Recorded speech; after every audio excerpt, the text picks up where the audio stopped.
હવામાન વિભાગની આગાહી અનુસાર આગામી 4-5 દિવસ ગુજરાત રાજ્યના કેટલાક જિલ્લાનું મહત્તમ તાપમાન 40 ડિગ્રી સેલ્સિયસ અથવા તો તેનાથી વધુ જઈ શકે છે।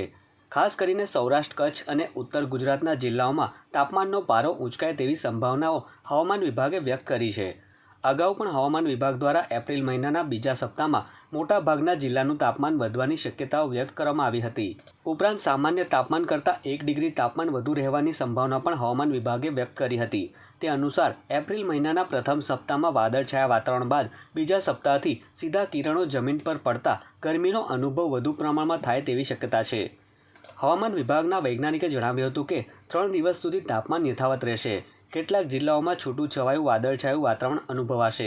ત્યારબાદ ચોથા અને પાંચમા દિવસથી ધીમે ધીમે તાપમાનનો પારો સૌરાષ્ટ્ર, કચ્છ તથા ઉત્તર ગુજરાતના જિલ્લાઓમાં અને તેમાં પણ ખાસ કરીને અમદાવાદ અને આસપાસના શહેરોમાં મહત્તમ તાપમાનનો પારો 40 ડિગ્રી સેલ્સિયસ સુધી પહોંચી શકે છે અને કચ્છના કેટલાક જિલ્લાનું તાપમાન 40 ડિગ્રી સેલ્સિયસથી પણ વધી શકે છે।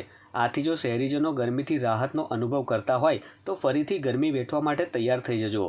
એક સપ્તાહ સુધી કોઈપણ સ્થળે હીટવેવ અથવા વોર્મ નાઇટની આગાહી કરવામાં આવી નથી।